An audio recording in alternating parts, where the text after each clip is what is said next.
Hey friend, I want to give you a framework for painting water, thinking in terms of vertical and horizontal planes. This is going to work for any medium, but I'll be using digital painting here, and it should work for most lighting scenarios. Not all lighting scenarios, I imagine, but a good number of them. And hopefully the painting will look something like this. You can see this is just a very quick impression, not taking it to full realism. But hopefully this will give you a framework with which to think about your creation of water and to capture its overall impression before you take it to another level. So I'm going to grab this layer here and I've selected it so I can work just inside of the water.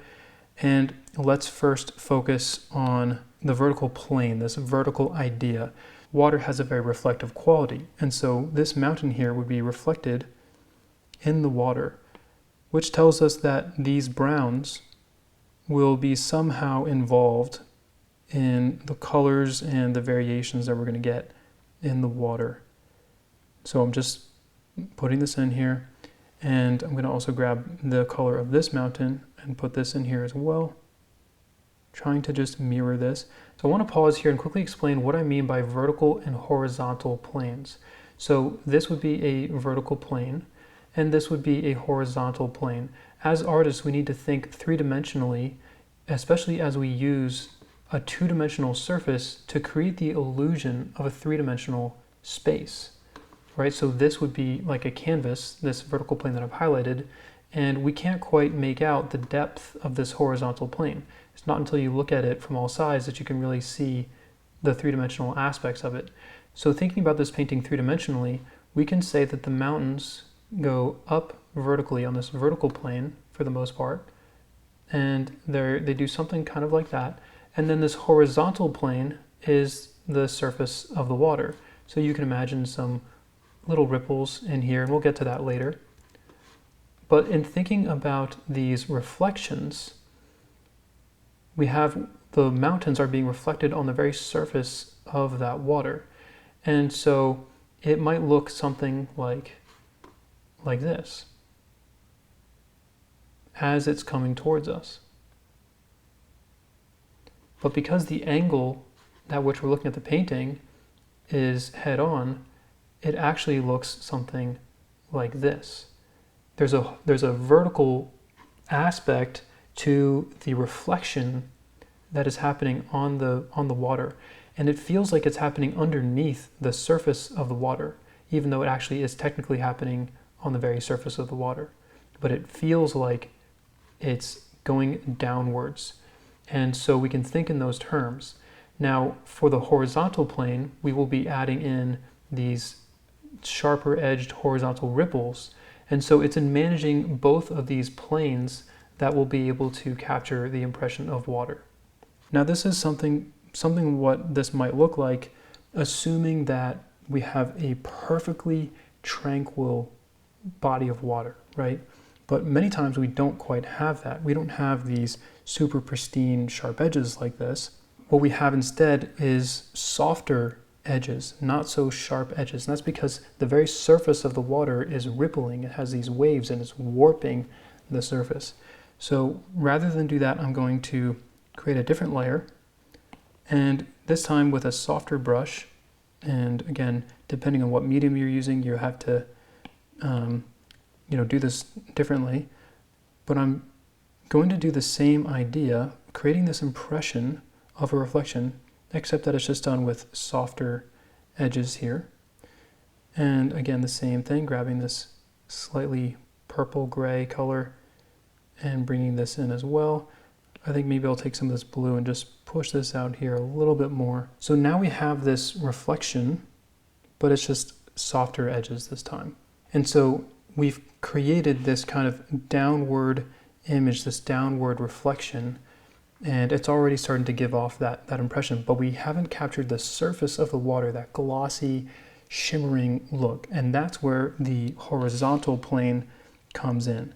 So let's make another layer here, and this time I'm going to get the same dark blue color, and I'm going to change my brush to something that will allow me to paint with sharper edges. So where I brought softer edges was in the vertical plane to create that sense of depth. And then on the surface of the water, I'm going to be using these sharper edges. That's going to really show that there's kind of almost two images happening at the same time. We've got the vertical image or that vertical plane, and then we have this horizontal plane. And by giving them different edges, I'm going to be able to separate them from each other a little bit more easily. For example, I can take this brush and gently work my way across the very top of the water. This is helping indicate that there's a bit of a separation between the water and the mountain. And you can see I'm creating these sharp edges very gently. So I've got very gently with my pressure, I'm able to let these colors kind of mix in with each other, but I'm still creating sharp edges that are on top of the water, and those gradients that are underneath are still there. So just kind of pushing in a little bit harder, trying to keep my blues generally in the center here where it's not reflecting quite as much, and then getting a little bit softer pressure as I go further out. Okay, and then, so that's, you can see right in here, we still have that gradient underneath the surface, but we're getting these sharp edges that kind of go across and cut. But you see, if I take that blue color and bring it too far out here, it starts to kind of break up the impression of water a little bit. It seems to be a little bit too harsh, and I can just knock that back so the edges are staying, but the values, the colors are fading in. They're not having too high of a contrast. And I can increase the contrast as I will, but I'm going to just keep the blues generally in this area, in these outer edges, and then for the center, I can work with some brighter values. So I can start to build this up in here. Once again, just kind of fading out, but maintaining those sharp edges on that horizontal level to help create the impression of waves. And I can get a lot brighter down in here. This is just going to help create some contrast, which really works just for this composition in particular, since my grass is kind of dark, and so by putting these brights right on top of it, it's helping create a little bit more depth as well. But I'm thinking in terms of, if I can just switch my colors here for a second, I'm really thinking in terms of this motion, this arrow that would be coming out towards you, towards the viewer, whereas the reflection is a direction where it's going straight downwards. So hopefully this idea and this framework is making sense. And I can just keep building this and keep working on top of this. Maybe some of the brighter highlights are catching. Maybe there's some water that is reflecting a little bit more. And this might be a little bit too harsh here. So I might have to knock this back. But you can see you really have a lot of freedom and flexibility just by thinking in this context. So that was a bit harsh, so maybe if I grab, once again, a darker value, and maybe I can just spill these over here. That seems to be maybe a little too much of a jump in there.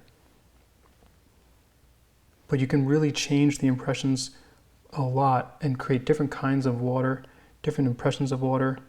If I go more strong and bold, I'll kind of have a more of a chunkier kind of look to things. Putting this on top, and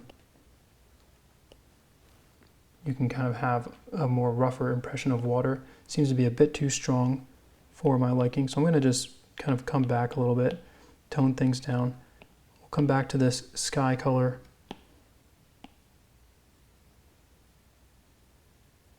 I think even that is a little bit too bright. Just want to stay nice and gentle.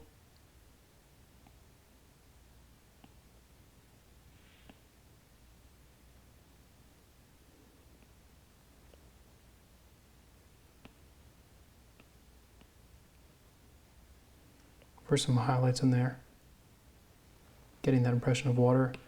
Now that's with a very sharp brush. I could go back to that other brush that was more pressure sensitive.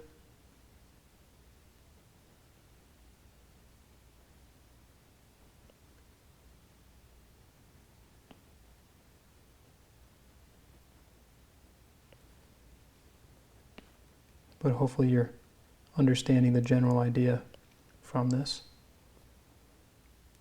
and how you can quickly create the impression of water by thinking in terms of that vertical plane and then the horizontal plane. So I hope this was helpful, and if you have any questions, just reach out in the comments.